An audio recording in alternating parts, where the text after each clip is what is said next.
it's really nice to see some of you here. I'm very excited to hear more about Aqsa's exhibition and her process. It's been incredible to see the whole process sort of developing and her work coming to light.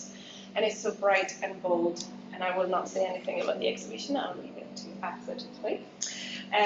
Before I sort of introduce our speakers today, I just wanted to just thank and recognise National Lottery Heritage Fund, Creative Scotland Open Fund for Individuals, Print Clan, Brick and Mortar, and Two Happy Studios for their support and for in the realisation of this exhibition and these events.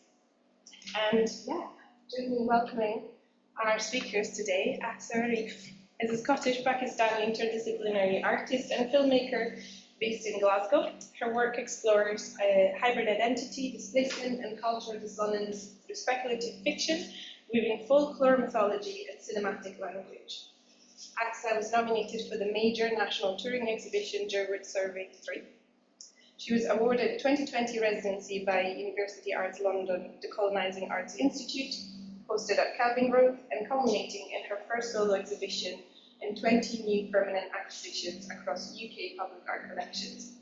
She has been selected for residencies at Hospitalfield, Jupiter Artland, Edinburgh Printmakers, the Hugo Foundation, and co-curated. And I'm very, very pleased to welcome Priyesh Mistry tonight, for the first time, at Edinburgh Printmakers. And Priyesh Mistry is Associate Curator for Modern and Contemporary Projects at the National Gallery, where he manages an ambitious program connecting contemporary artists to its historic collection. Recent projects include Nalini Malani, My Reality is Different, Paula Rego, Crivelli's Garden, and Katrina Palmer, The Touch Report, among many others. Previously, he was Assistant Curator of International Art at the Tate Modern, where he co-curated exhibitions including the Hyundai Commission 2019, Cara Walker in the Turbine Hall, alongside numerous collection displays of artists from the South Asian subcontinent. Priyesh is a member of the Faculty of Arts at the British School in Rome, sits on the Fourth Plinth Commissioning Group led by the Mayor of London's office, is a Trustee of Studio Voltaire London, and is a member of the 2025 Turner Prize jury panel. So I'm sure we will have a lot to talk about. We've already been chatting for almost the entire afternoon, but I want to know more. So thank you so much again for coming, and I'll leave it to you to just tell us more about this exhibition. Thank you so much. Thank you for that. Firstly, thank you to Ilaria, to Aqsa for inviting me up to do this conversation. Aqsa and I met, probably, was it early last year? Yeah. Through my work at the British School at Rome. Aqsa was fortunate to undertake one of the residency programs there to start off this kind of interesting piece of research, which we might touch on during the course. So I'm not going to mention anything about it yet. And it was great to be able to kind of come up and see the show and talk about it and be here today to talk to you about it. So thank you very much for inviting me to speak. So for our conversation, we were going to talk for about 45 minutes and then open up for questions. So please keep those kind of questions churning and keep them for when we have that part of the discussion. It's usually really helpful because you can ask the questions that I didn't ask, which is great. So please get involved and start thinking up questions. So we'll talk about kind of about the installation in the film and your collaboration with Edinburgh Printmakers. It's a fantastic opportunity to be able to come in and work with such an amazing team here. I had a great tour of the studios earlier. But firstly, I want to let's start with the film element of the installation. So I hope you've all had a chance to see the show and been able to watch part of the film at least, if not all of it. How was it for you sort of thinking about the project? And you talked earlier about the film being a sort of starting point. Where did you start with the film? Like, how did that sort of first initial idea come about? Yeah, so I think last year, I don't quite remember how, but someone showed me the advert, the paint advert from Sony TV, and that got me thinking. I was like, oh, I used to stay in those flats, and it was the first time I'd sort of come across it again after so long, and it made me realise what a bizarre spectacle it really was, and what a bizarre experience I'd actually had. and I was working to apply for a separate commission actually with two happy studios who have now come on board as one of the organisations supporting the work.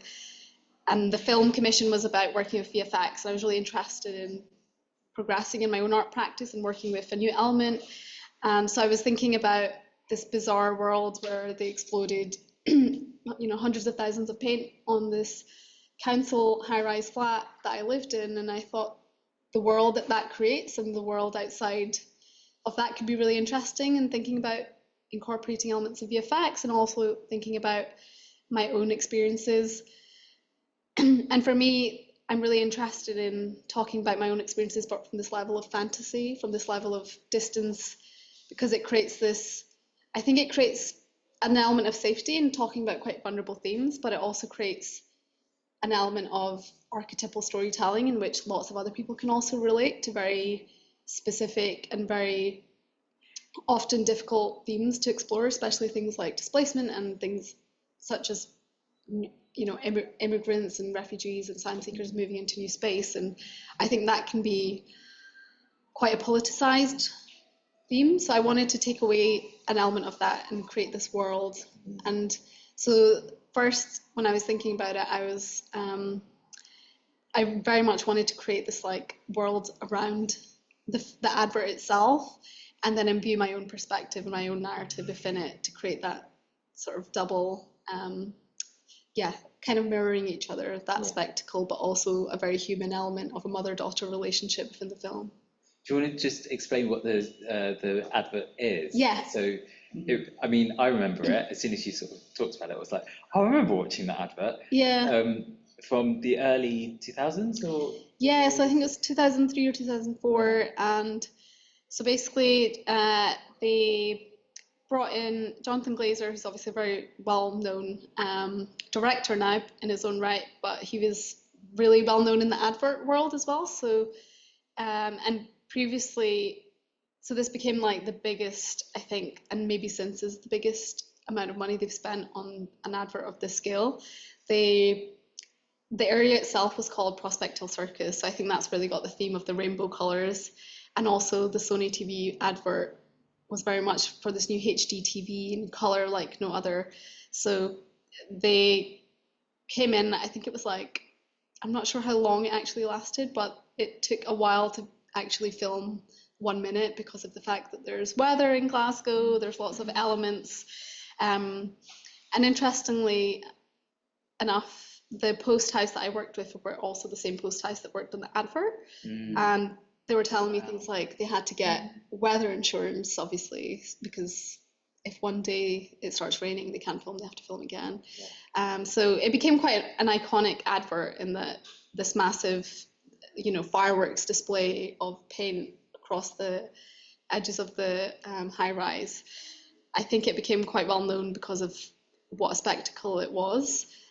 So people remember it, and I think everyone remembers it, and they're just as like a massive spectacle, and it's something that's quite cool to look at. But I think looking back on the advert and seeing the deserted high rise and the graffiti inside and the shattered glass, it's quite dark. It's got quite dark themes. This mad crazed clown running for like 2 seconds in the advert. It's like, did he set these explosions off? What's going on? So I think from the outset, it's quite a strange choice for an advert in a way when you think about it. And I know that Sony had done another advert that was like, it was called Balls, and it was in San Francisco, and there was these bouncy balls going down San Francisco streets, and it was this like really cheerful music and family friendly and like smiling kids. So I was thinking about that advert and like this advert and the complete contrast of moods. And also then to think about my own experience of actually having to, be rehoused through that process.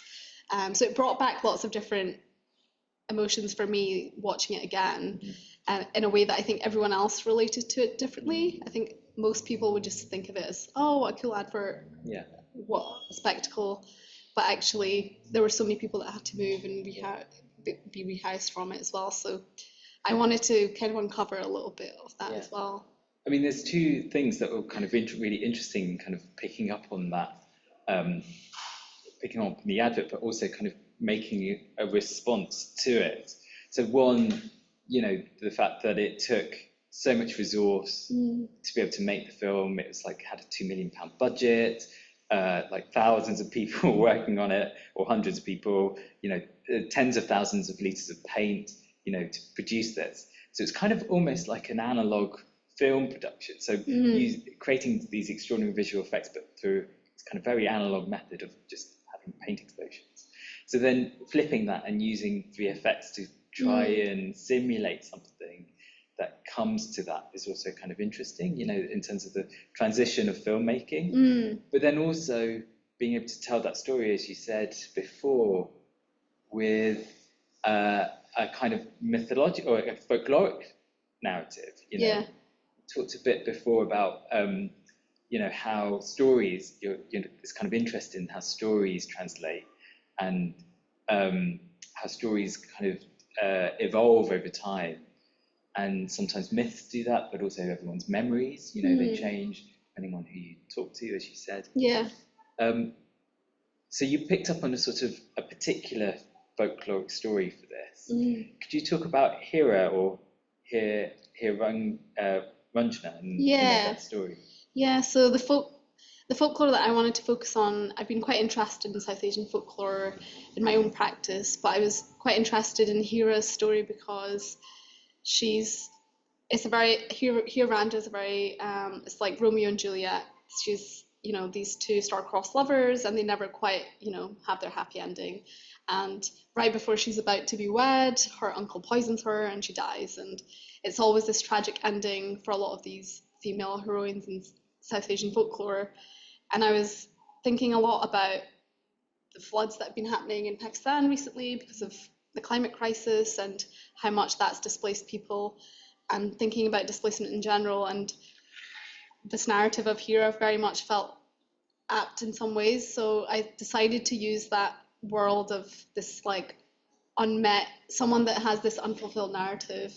So the flood comes and destroys her home and her future with her husband instead of this poisoning uncle. So I'm quite interested in folklore and narratives, oral narratives that have been passed down, but how they change as well.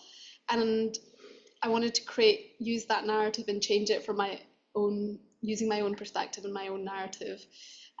So for me, Hira represents that unfulfilled desire of that generation, I think, as well, of women that didn't quite, they're sacrificed a lot for their own children, and a lot of people that have moved to another country, it's that sacrifice is quite a big theme. And I think from my own parents' perspective, that is also quite a big theme. So I wanted to use that narrative and Hira's unfulfilled narrative in this work to kind of mimic that. And also it's quite important, like a lot of my films, I used female focused perspectives. So I didn't want to distract by using, Ranja's side of so she looks through the frame and she's waiting for her lover and she's about to marry him, but there's no one there. It's this portal into this nostalgic world for her, and the epitome of her nostalgia for her home. So that became a really interesting starting point to then use my own experience to come into Scotland and for her to be displaced into this high-rise environment. And then very much kind of constructing that world for her to sort of inhabit or kind of hide away from the reality of kind of moving to a different place as well. We talk, I think, particularly for diasporic communities, there's often that sort of distance from, a homeland that becomes sort of mythologized sometimes, this happens with my family a lot, where they have an image of what, India might be like. Yeah. It's quite different now if you go to India to when, even 20 or 30 years ago, it's a very different place. So there is this kind of thing of like wanting to return to a home that probably doesn't exist anymore either. But then being symbolized within that kind of constructed room, which is then being taken over by this colourful flood. It's kind of quite an extraordinary sort of image. Yeah. And the daughter figure, Sonny, kind of bridging that too. Mm. Can you talk a bit about Sonny's role in this story? Yeah, I thought it was quite interesting what you said about, that India doesn't exist anymore, or that, because I think a lot of diaspora sort of have that experience of the time that the parents or whoever moves over is the time, and that's the tradition that you know from that era. And actually, when you go back, it's progressed so much more. And so for me, using Hira's perspective, there is no homeland for her because her daughter Sony is beginning to assimilate into this new environment, into this like clown circus environment that I've created for her. But her mother can never fully understand that because of, I think, when you first move to a new environment, and in the environment that we moved in, it was very hostile, and racism was like a regular occurrence, especially in a very kind of it was very lower socioeconomic space that we were in, and also crime and drugs were a big issue. So people were seen as outsiders, refugees and asylum seekers were seen as outsiders. So that obviously came with a lot of racism in itself.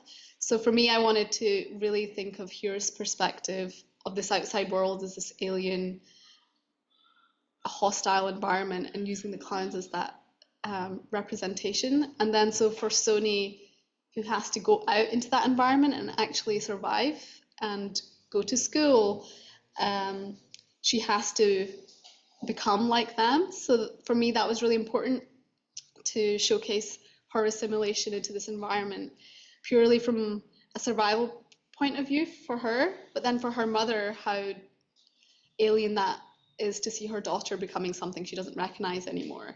So for me, Sony is it's almost my own experience of like trying to traverse like and understand two different worlds, like two different cultures, and the time capsule of your parents, and what they hold important versus this other environment that you're trying to adapt and fit into. So, and also I think all teenagers are a bit like that, there's an element of you go away from your parents and then you come back and you appreciate them as you get older.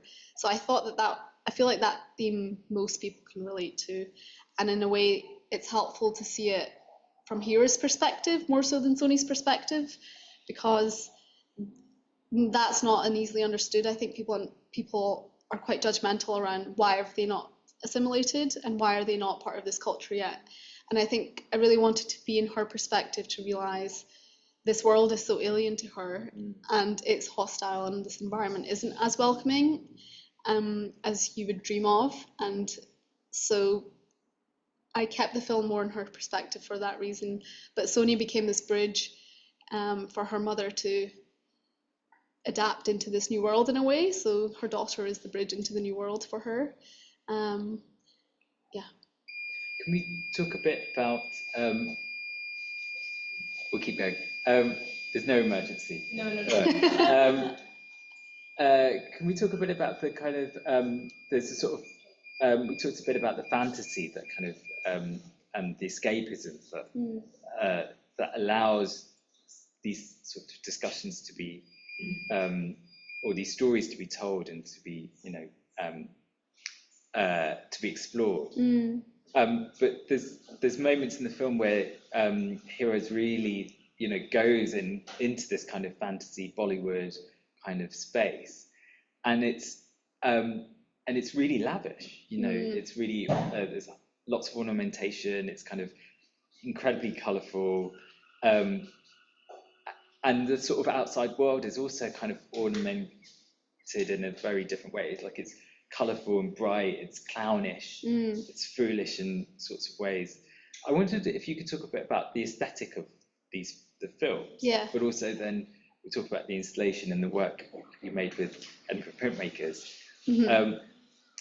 That kind of the kind of interest or the kind of use of that very highly ornamented sort of aesthetic. Yeah, I think for me that harkens back to what we were saying about, the parents are like time capsules of that certain era. And I think for a lot of diaspora audience, it's like when you connect to heritage, it's through media and through what you see and experience, not just from your family, but through what you watch And for me, when I was growing up, Bollywood is a, you know, film in general in South Asia is huge and massive, but Bollywood was my entry point into reconnecting, and like things like weddings, also going to weddings, and like choreographing dance routines, all of that includes so much ornamentation. And it's interesting because I've had cousins that come to Scotland, and they look at the style of clothes that we wear, and they're like, this is so like 20 years ago. Whoa.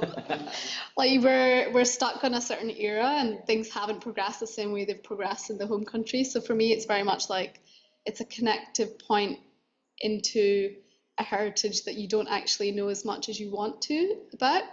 And that's why I think using the tropes of Bollywood and the archetypes of the wedding and the landscapes that we play in to connect to the heritage, they automatically have this like lavish, ornamented feel to it.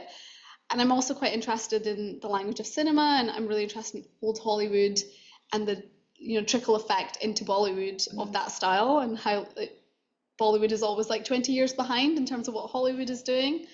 And there's always that East and West connection. And because I have these, you know, two parts of my own heritage of living in Scotland and having huge connected points to Scottish heritage and Western heritage in film, it's a nice kind of blend for me to think about those tropes and then the blend of that. But also with, obviously, this advert is the world in which Sonia and Hira live in, and using the tropes of the circus and the sort of using that as the motif, which obviously is very colourful and very, the rainbow paints and the HD TV, all of that became very colourful.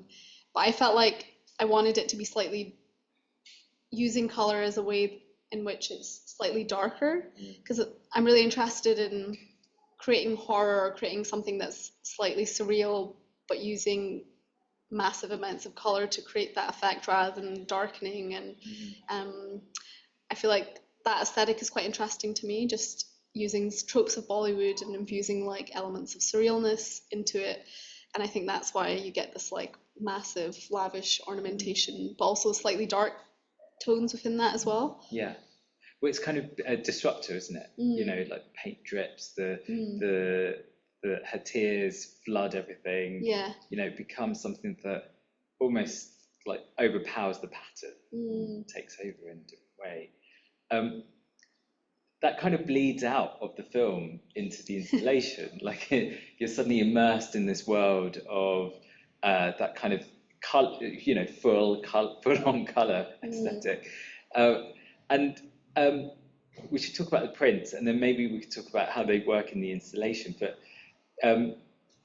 it's kind of an amazing opportunity to be invited into a space like Edinburgh Printmakers, to be offered up the workshop and the fantastic technicians here to be able to produce the work.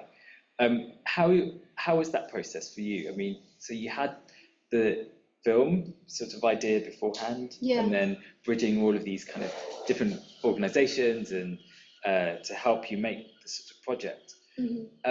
How did the sort of process of thinking about, well, I want to make these set of works for this exhibition, how did that come about with the opportunity here? Yeah, so I had a residency at Edinburgh Printmakers a couple of years ago, and I was at that moment quite interested in screen printing on textiles, and obviously this is very much like a paper-based studio, so I think already I'm not a huge fan of just completely flat surfaces, and obviously printmaking can feel like that initially, but I think there's so many processes within that you can use those elements to create more sculptural works or create more hybrid works. And my whole practice is very interdisciplinary, and I think a lot of that is because the themes that I'm interested in are quite hybrid, and the identities that I'm looking at are very much like an amalgamation of things. And I think my work represents that. There's all these amalgamations of different textures, of different processes. So I always knew I wanted to make something that was more 3D, working with the studio here. And I think as the film developed and the visuals developed, I knew that I'd have an element of digital printing, mimicking some of the, because we had a day where we just did the photo shoot on the green screen. I was quite interested in using human figures to embody a lot of the narrative. And I'm very interested in figures in general within my work. But then with the screen printing, I did that at Print Clan in Glasgow so that I could actually learn a bit more about screen printing on textiles. And then that meant that a lot of the frames that I wanted to make and the shapes I wanted to make. And I think sometimes artists work with the resources they have. So I knew that there was a laser cutter here, and I was really interested in creating things that were not just rectangles and squares. So that meant I could experiment with different shapes and also think about actually, screen printing onto the wood and working with the technicians here to make things that were glossy and, using acrylic pieces that feel like ornamentation and jewelry, and adding that and using it as a sculptural process of printmaking. And I think whenever I think about printmaking, I'm thinking about how I add to that medium instead of thinking about it on the flat plane. So I think it was very much using the expertise of all the technicians and then trying to create these 3D things. And I think it also just shows like the openness of the staff here that are really keen to like make things happen for the work itself. And I think you can see that in terms of like all the different pieces that have come together in terms of the frames as well. They were just lots of different processes we ended up using, and also the amount of time and effort it takes to make them as well. Yeah. That you can tell all the work that's gone into it. So yeah. And then the structure of the images, sort of, you start off on the left side and sort of follow the narrative round. What was important for you about that in terms of sort of structuring the way that the narrative sort of evolved around the space? Can you talk a little bit about what the images are, and then how do you follow it around? Yeah, when I was invited by Janet to be in Gallery 2, I quite like weird, strange spaces, because it is a very strange space for a gallery. This like massive void in the middle. It's kind of looks down into the shop, and I actually was quite excited about the idea of how I can maximize this potential in the space in it. And I think spaces like that create for more interesting curation of work sometimes, because you're limited so much. So when it felt very much like a cyclical journey, the space to me. So when I first walk in, I wanted to think about Hira's journey on the right hand side, and then as you walk around, she enters the Kensal flat, and it's her journey in Scotland. And the space is quite interesting because to really appreciate one side, you have to walk to the other side. And the way I've cut the film, it's very much this nostalgic thing. We cut back and forth from Pakistan into the council flat. And I feel like in the space, you're kind of cutting back between the two narratives and the two experiences. So when you walk in, you see Hira during her wedding dance, and it's very much full of ornamentation. It's very much lavish. The gold and the red are very classic colours in South Asia as well, and for weddings especially. And then she becomes flooded with the water, and then is trying to fight through the water basically and save herself for her daughter. So those are the narratives that happen on that side. And then I wanted to use the curtain on the back as this kind of entry into the second space, so it becomes these waves into this kind of watery effect into this other world in Scotland. And also it sort of creates this coziness to the space, or a certain sense of like domestic element to the space, which mimics the flat, as well as thinking about home and thinking about themes of home. And for me also, one of the important things was the audience journey when you walk in through the shop, to be able to see the film and actually invite an audience into the upstairs gallery. I think that became quite an important way to use that space. But also when you walk to the back, I wanted people to be able to sit down and actually experience the whole film. So seating is always important for films, and that became like a big part of it, was trying to figure out where I can actually sit someone down in such a tight, constricted space. And also I'm quite interested in So when I moved to Scotland, we went to Catholic school. It was just the best school that there was like nearby. And I'm quite interested in religious spaces and thinking of like the Stations of the Cross and the way in which they tell narrative slowly and they slowly unveil themselves. But also when you walk in, it's like the first 7 on the right and the other 7 on the left, and how they speak to each other. So, and I feel like cinema architecture has a similar idea in which you walk in, it's a very directed experience. So a lot of the installation and the work that I make, I'm really interested in the audience journey, and it's part of the work for me, is to think about at what point do I unveil certain parts of the narrative, and at what point do you see the full picture. Obviously people can choose and pick and choose, but there is like a direction that I want, that I have as a general kind of like follow. I think what's interesting is, you know, when sort of as you've made sort of so many films, you know, it's kind of form of how, you know, storytelling. How do you approach a way of storytelling within a space? So it makes sense that actually there are these kind of moments in these chapters of stories within these prints, you know, these that are encapsulated, and it is quite a meditative experience. It's kind of how temples and work. It's how churches and religious spaces work, because it is so much about communicating these stories to a kind of broad public in lots of ways. So it's really interesting to be able to use that, you know, almost kind of in a very cinematic way. And that curtain at the back is incredibly cinematic. It's vast, it's long, and, you know, I can imagine that sort of stretched out and being in a completely different space and being and hosting a completely different environment as well. What's interesting for me about the show is that it's a kind of expansion of what we assume printmaking to be, you know, in all sorts of different forms. So I wondered if we could sort of reflect on that a bit, about actually what you wanted to try and achieve with this idea of making a print. You know, you've obviously worked with textile before, because I've seen some of your installations where you frame the films within these kind of very highly ornate kind of fabric settings.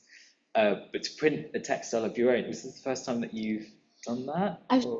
I did it here a couple of years ago in residency, but not to this amount of work. I've basically played with it before, and I suppose so. I did painting and printmaking when I was in art school, and I did a lot. Anytime I did any of we would go through etching, screen printing, and lithography, and anytime I did them, I was always trying to. So lithography I did in fabric, and screen print I did in fabric. I was always trying to incorporate, I think, textile in some way, and I think it's because it's more flexible as an object. It's quite malleable. You can use it in so many different contexts and create sculptural things from it.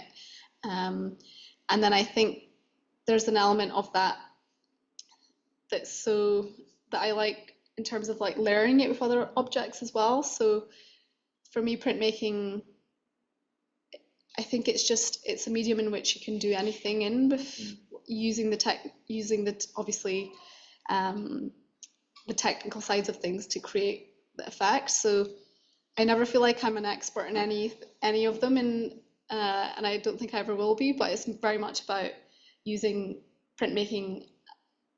The idea of printmaking for me is very much thinking about the flat plane and how I sort of transform that. And I think film in a way is similar. I'm really interested in how obviously film is projected or it's shown on a flat TV screen, but how can it be in this 3D world, and how can it be in this installation? So creating even the box around the film itself is quite important to make it feel like it's part of the rest of the work, and to give it an element of 3D-ness, and it's an environment that you're consumed within rather than something that you're absorbed within. The frames are kind of interesting also for that on the prints, no? So you got to use the laser cutting machine here, and they aren't just one sort of piece, they're sort of pieced together and collaged together, you know, I think in a similar way to the way that the images are constructed within the prints themselves, and layered as well. So, you know, the sort of digital prints on fabric and then screen prints on fabric. I wonder if you could talk a bit about that process of making the frames, or the kind of construction of the different elements, and then working with the team here to sort of produce it. Yeah, so this started out very digital. I sort of experimented earlier in the year with using the laser cutter and screen printing and then taking bits out. But actually, in the end, for me, I think going back on, I think somehow working digitally creates this like quick. There's an element of quickness to it that I don't have with actively cutting things out and playing with them. So I had some pieces that I was playing around with to understand the process of how they could be real. But then there's a problem in creating things digital, because then when you have to manifest them into reality, you haven't quite thought of the physics of them. So I think there was a lot of like problem solving throughout the process of how will they actually be on a wall in this way. And so they started off digitally, and we started basically just getting them into production, because of the whole timeline of this has been quite fast. So I think I started writing the script in December, and then the film was April, and then it's just been sort of like production for the last 8 months now. So it's been very, the whole process of making the frames has been the last few months of just actively like, these are the designs, these are what we're doing, this is how it's going to piece together, and Jordan problem solving the whole thing to try and make it happen. But it's interesting because now that I have all these physical objects, and I've not done a lot of wall-based work, I've usually is very much film-based, and if it is wall-based, it's like an amalgamation sculptural sort of thing, and this is as well, but there's more flatness to them, I think, than in any of my other works, and they hold their own weight. I think these pieces can live by themselves as well, so it's opened up a new avenue in my practice, I think. I'm interested in exploring this way of working as well in the future, and thinking about narratives that are, storytelling, but in this one picture at a time way. I was quite interested in looking at sort of Mughal miniatures as well as part of the research, thinking about that in like a storybook form, and how narratives unveil themselves, and how so much is told in the flat plane. And that's why the tapestry in the back is very much, there's a huge narrative within that, and the show's hopefully touring, so I'm thinking about expanding that and making it this longer piece as well. So I think it's opened up quite a lot of new interest for me in terms of thinking about the flat picture plane, but also the expanded world of that, and how things can hold their own weight, and then how they can be cut amongst other pieces as well. Yeah, I mean, we should say one thing that's kind of great about the installation is that you've got this sort of circular sort of story, or this kind of horizontal story that's happening as you kind of go through, and this back and forth across over the balcony area in the middle. But you've also got this vertical installation happening. So from downstairs in the shop, you can look up and see the film. But you've got the hair braids as kind of sculptural objects that are kind of hanging down too. That's picking up on an element of the film. I wondered if you could talk about why that was important to include in the installation as well. Yeah, so the braid is obviously a massive theme within the film itself, and Hira's braid continues to grow and grow and grow, and the idea of that is also just, she never ages in the film, she remains the same, but her hair is growing as this, her connection to her roots are literally growing, but she's not actively engaging in the environment around her. So the braid became this quite important theme, and my mum made the braids that you see that hang down, so it was very important for me this is a story about a mother-daughter relationship, and I've worked with my mum before. She's a really great craft person in her own right, and for me this was like a moment of connection to think about the themes within the work. So whilst she was braiding, I was asking her lots about the translations that I was going to need for the film as well. So She helped a lot with the translations. So she's become kind of quite an important collaborator in a lot of my work recently, and it's felt like it's opened up this new avenue in our relationship of talking about craft and talking about art in a different way than I would in this environment. It's like a very different experience talking about it with her, because she sees, I think for her, craft was never, it's always been a skill that everyone had of that generation, but it wasn't seen as valuable necessarily. So for her to see that braid hanging down, I think was quite a special moment as well. And also to think about the themes within the film and using the motif of that braid growing, and also something growing from the TV itself and coming into the space, it sort of invites someone to look up. So there was different parts of having that motif there, and as the show progresses, I want to add in braiding as part of the wall as well, so it's sort of ornamented throughout the show, and it grows and grows and grows until it reaches the end. So that the film itself starts off as well with the mother's oiling the daughter's hair, and that's quite a big, I think, in a lot of cultures it's quite a big theme, but in South Asia the oiling of the hair is really important, and it's a moment when, you know, you pass down stories and you pass down healthcare advice and tips and how to look after yourself, and I felt like that moment of bonding is represented through the hair, so that became quite a big theme in general within the work. And also the singular long braid is like an emblem and motif of South Asia in a lot of ways, of women in South Asia. And my mom still has the long single braid, so she's not letting that go. No. I think I want to open it up to questions, but also we were going to touch on a few previous works. I don't know if we've got any time, but there's something interesting about that focus on the experiences of South Asian women, but also the stories of particular women within kind of folklore from South Asia, certain mythologies. How much of how did you come to kind of learn about those figures? And I wonder if you could talk a little bit about your sort of long interest in them and how they're featured in your works before as well. Yeah, so my dad listens to a lot of ghazals, and these are like spoken word poetry songs, and I always had this like connection to them from my dad, and a lot of them talk about these like love stories, or basically like folklore from South Asia as well. And I'd been thinking a lot, I do a lot of poetry just as like a process, not as like a final output. I'd been thinking about the form of the ghazal a lot over the last few years, and thinking then into the narratives that they were showcasing.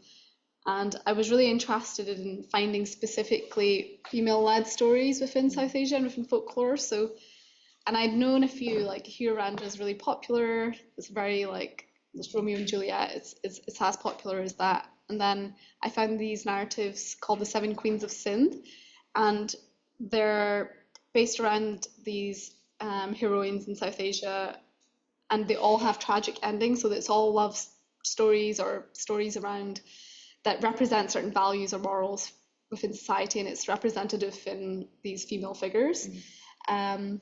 So that became this like connecting point into, I think, my own heritage and my own understanding of these poems. So that became an important part of my practice, because I was quite interested in filmmaking a few years ago as well, and like expanding my practice into thinking about storytelling in a more narrative form, but then breaking that back down into thinking about the visual aspects of it and the poetic aspects of it. So and I think poetry does that a lot.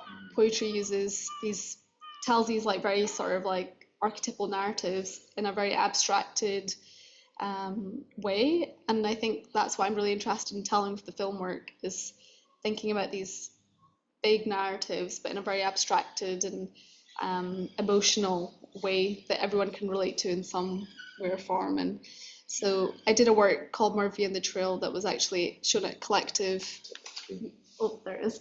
You've been very diligent. Yeah, you've been good at this. Yeah. So this was the work that I did for Collective Gallery, Jerwood Survey actually. So it looked at Murphy, who's this archetypal, perfect woman. She, loves her land, and she's rigid about her morals, and she never strays wrong. And then there's the archetype of the churel, which is this sort of demonic witch figure who usually dies in childbirth, or like if she's on her period and she dies, she turns into a churel, or if she's been wronged by a man and she dies, she turns into the churel and haunts the men that have wronged her. But it's seen as like an insult, as she's a churel, she's looking like really bad. But for me, it was like this very feminist figure in a way, because she's this is probably a story that other women have told to protect other women. When you think about it, they're like, if you wrong us, then we're going to come back and get you in the afterlife. So I was quite interested in these like very different representations of female figures, and then the film using very different dance. So one is Kathak and the other one is very contemporary, flowing sort of movements, to represent the dual side of their story. So in this work as well, I've used dance to think about the wedding and to think about the choreographies that are created at weddings and the sort of joy and celebration. But in each aspect of the film work that I've done previously, dance usually blends into it as well. So that's been a nice development with this work. Is the performer I worked with, Devaki, she was telling me stories about when she was younger, and she was like, yeah, we choreograph routines all the time. It was like, that's how we hang out. Every evening, like after school, we just come and we do a new choreograph routine. So she didn't actually even know, we didn't really choreograph the routine until the day before, which is a little bit terrifying, but we just put on a few reference videos, and we were like creating different moves, and then eventually she's like, okay, that's what I'm going to do. Great. That feels fun. And it felt very much akin to like what people would do for weddings back in the day. Like it wasn't as, now they're really well choreographed, to be fair, but back in the day it would be very much like you get together with your sisters and your friends and you make up like a routine inspired by Bollywood, inspired by your aunts and uncles.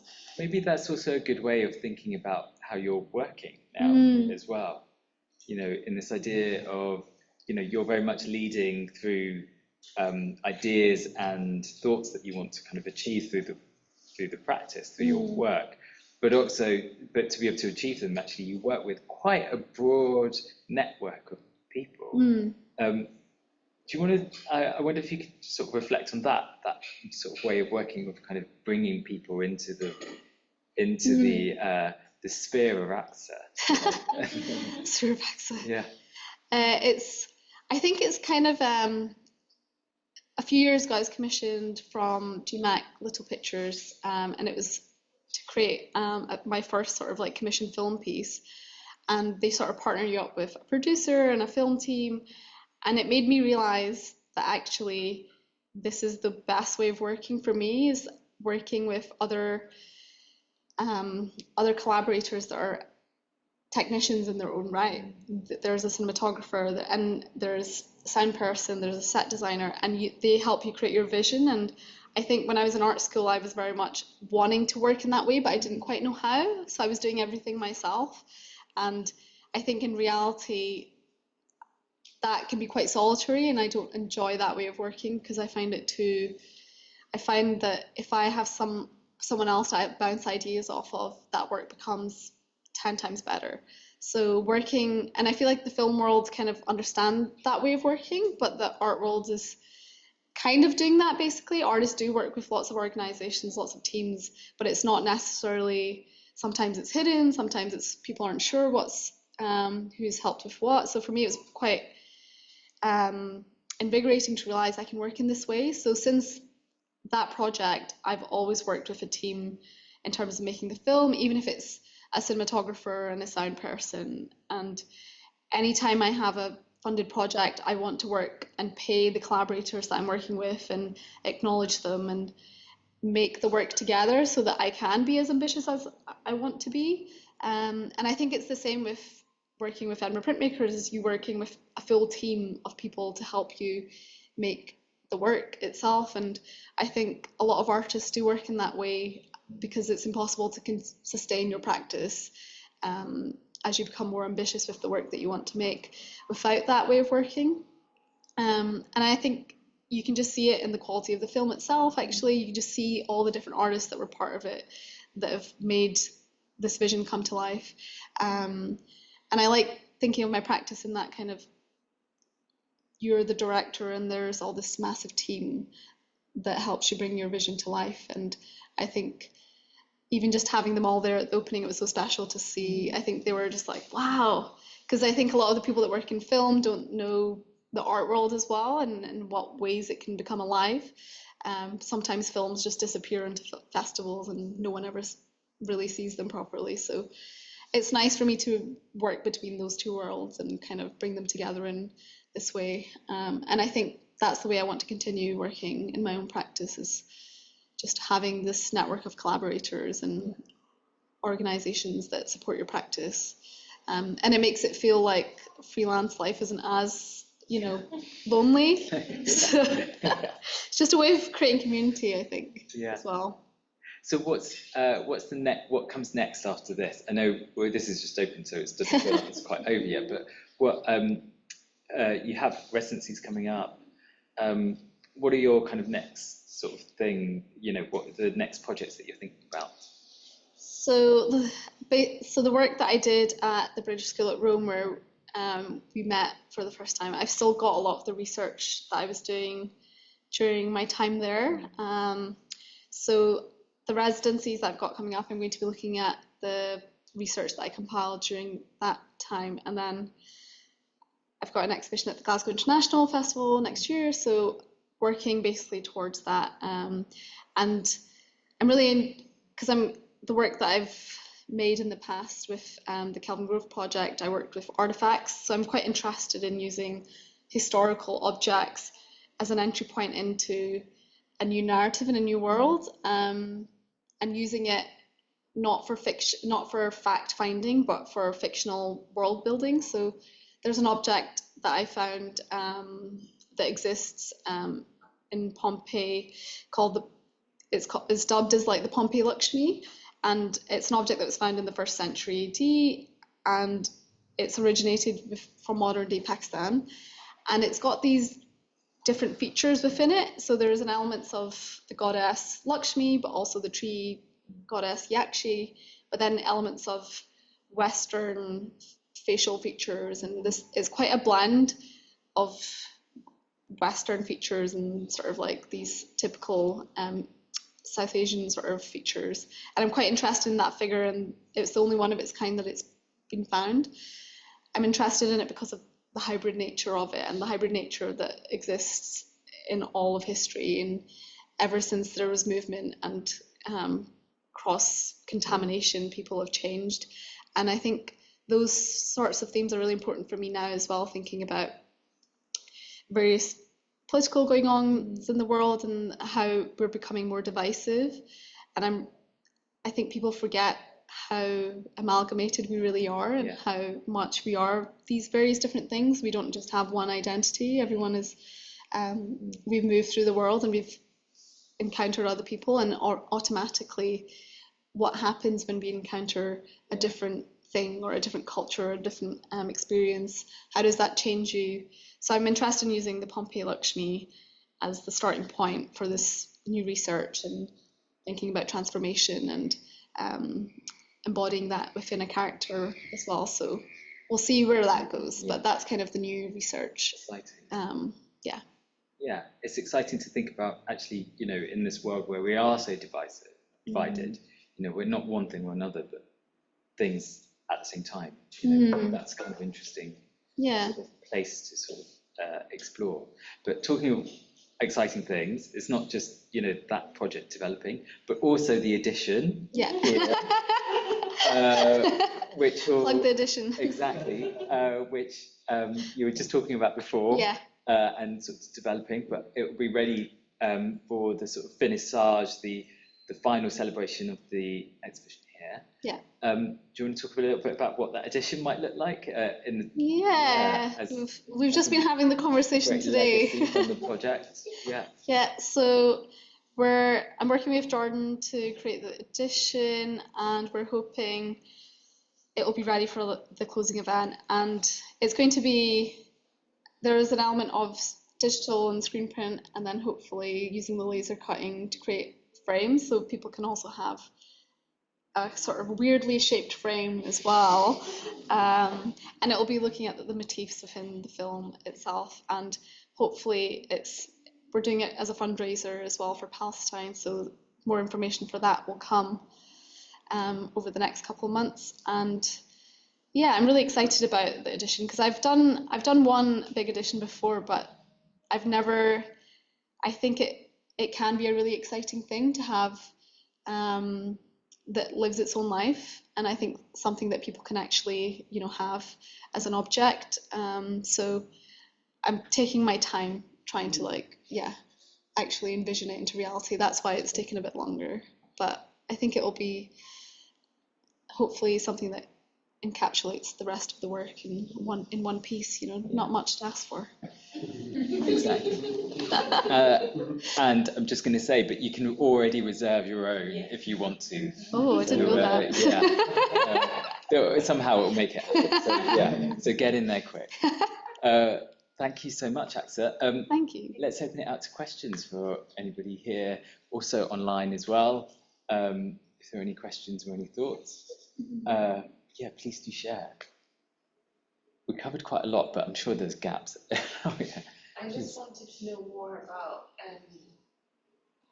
you covered quite a lot, but this idea of time, because I felt like your prints, the installation, prints and frame, everything together, have an element of time as well. Like time as being one of the elements of film as a medium. It's not just visual, it's time, it's period. And I think your prints, not just together, but on their own, they have time, and the frames have all these elements that kind of look like, and I guess it connects to dance, being also an art medium that requires time. The frames have a sort of like a score in themselves. I don't know if any makes sense, but this is how I felt the first time I saw your print. Oh, that's so interesting. Yeah, if maybe in the frames, if there's an element, if you want to tell more about all the elements that actually make up these frames, because to me they look like gestures, they look like symbols, it's like it's a score of a choreography that we can follow. Yeah, I always sort of saw them as these little puzzle pieces that together form the narrative. So, and I think time is really important within the film because of the fact that it, this isn't a narrative that happens over a few days or a few weeks. It's over, 10, 15 years basically. And I think that's why encapsulating the frames is like big jumps in time as well. So from here as time in Pakistan to Scotland, and then having Sony and all of these elements that happen, I think it's probably more of an unconscious thing that's happened, I think, within the frames. But I always saw them as these like puzzle pieces that could fit together in different ways and have different orders. And if you swap the orders, what would it say? And right now it's like this very cyclical journey and it repeats itself. But I've always been quite interested in editing because of that reason, because how you put one visual next to the other visual completely changes what you're trying to say. So the order of the frames was quite important to represent that as well. So I think, that's what I was sort of thinking when I was having all these like different, a little bit like that, and what might happen when I take it on tour and I change the order of it, and in a different space it might tell a slightly different narrative in that way. So I'm excited to see how that might change as well.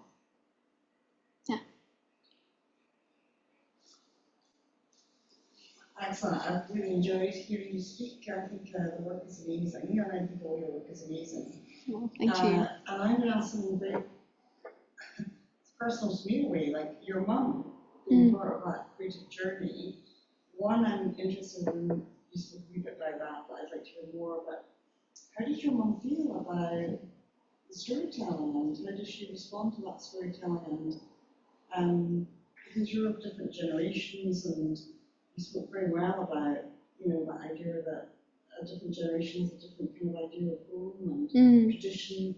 So it'd be quite interesting to understand how she feels about this collaboration. Yeah, no, that's a good question. I think I worked with her obviously on the braids, and I also had written the story, and I went over one day and I was like, okay, I just need your help to make sure I've got all my translations correct. And so it was me, my mum, and my older sister. We sat and I was like telling them the lines from the film, and I was so scared. I was like, what is she going to say? Like, obviously there's the good and the bad within the film, and so that was my initial fear of it. But I think it's interesting because I think there's so much my parents say and what they don't say. So at the opening, Mum was like, oh, I love the work, and then she's like, I love you, and then that was it. But that's a lot, that's like a big deal. So for me, I think that meant she really enjoyed the work. And I think for her, I think she watched it quite a few times. She stood in that space and watched it a few times. So she's obviously taken it all in, but she's not explained to me her exact, thoughts and feelings. And I think she's of that generation where she doesn't really able to translate exactly how she feels into words.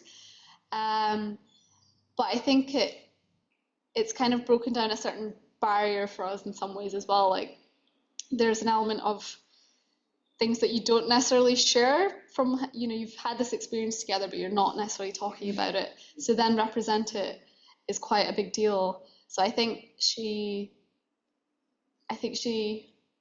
enjoyed it. I don't really know. There is something, I think you used the word, the axis sphere. Yeah, she did. Yeah.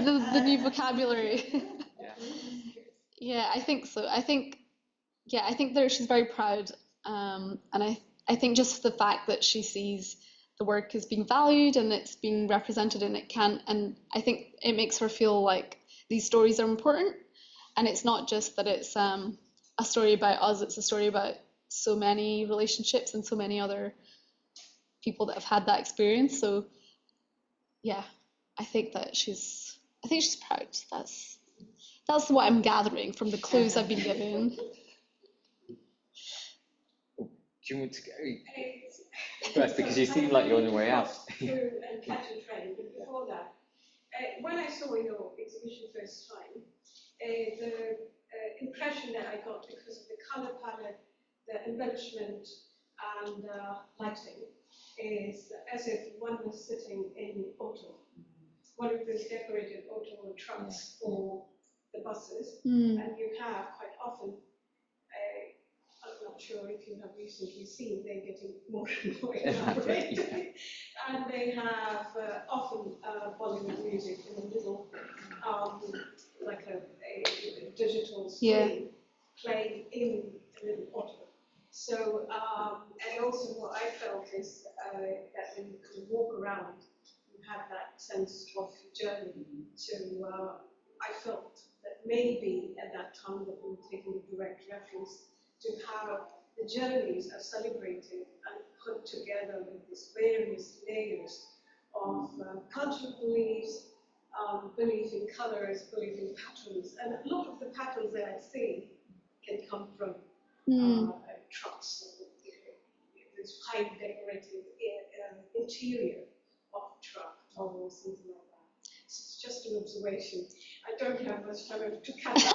On that great observation. No, thank you so much for that, and I hope you catch your train. Yeah, I'll thank you very much. It was really enjoyable. Thank you. I was going to touch upon about how there's so much emotion within the movie and like the work, and like how did you feel, like, because there's like so much displacement within our mothers, ancestors, and you've kind of like dug in deep with that. So, sorry, this is a deep question, but how did that make you feel? I think for me, because I'm sort of placing it in this like massive world that I've created, I don't actually, I feel like when I'm writing it is when I'm trying to like really get into the emotional sort of state of it. But once I've finished writing it, I don't really connect with it in the same way until the performers perform those and embody those characters. So for me, it was quite emotional to have Devaki and Natasha have that relationship in real life and like act it out. And I didn't think I would actually feel emotional from watching it, but they were just so good as well. So she was really good at embodying the emotions, and they become something else as well when the actors take it on and embody the characters that you've made. And for me, I was watching it if it was renewed in a way. So it felt really special actually to have these emotions portrayed in such a high level of performance. And then, to be honest, I think I've been too involved in the whole process to really actually feel all of the emotions after that point. Yeah, like stand outside. Yeah, to really stand outside and sort of watch it. So I think, and I've noticed this with a lot of films once I've made them, I can't really enjoy it or feel it until like a lot longer afterwards. I think that's just an artist thing. Yeah, I think it probably is, yeah. So for the two moments I had that was when I was actually writing it initially, and then sort of getting the translations from my family, and then when they were actually embodied. But then those were the only 2 points, and after that it feels very much like it's at a distance. This is a narrative and this is a world, and it could be anybody's world. And I think that's why I use fictional storytelling, because otherwise it's a little bit too close to home and it's a little bit too personal, and I don't really want to re-traumatize or think about certain things. So it's nice to be able to do that and think of it as this narrative, and then maybe in a few months' time I can appreciate that emotional relationship from the film, and that feel it in a different way maybe as well. So I think what's interesting is that you had this very interesting starting point of the Sony advert, which was so otherworldly in a way because it's a kind of fantasy that comes on TV, but then so connected to a part of your own biography, and then to be able to sort of use that as a starting point for a question to explore something else. It's really great, there's something really ambitious about being able to do that, and to have that separation I think is quite important in order to kind of ask those questions. Yeah. Otherwise you sort of might get bogged down in the details of actually what happened. Exactly. And it might be not as universal a thing. And I wonder actually just, I wonder what will happen next actually, what questions are going to come out of this film, in the way that you might reflect on it and then put that into the next project. Yeah, definitely. I think I'm really interested in these specific themes, and I think I'm quite interested in also this is the longest time the longest film I've ever made, and I'm quite interested in sort of telling a story or narrative or unveiling of something over a longer period. So for me it's very much like also a stepping stone into something that's longer form, and thinking about how that develops over an hour or so. And I think the testing, I've done a lot of tests within this film, so hopefully the questions that were asked I can reflect on them in a few months' time and actually think of how I want to expand on that world, or a new world. So yeah.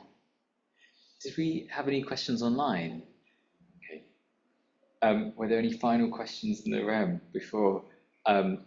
If that's the case, then I invite you, everybody, to give Aqsa a wonderful round of applause. Thank you. Sharing the work with us. Thank you. And thank you, everybody, for coming this evening. And thank you to Priyesh for coming as well. Thank you.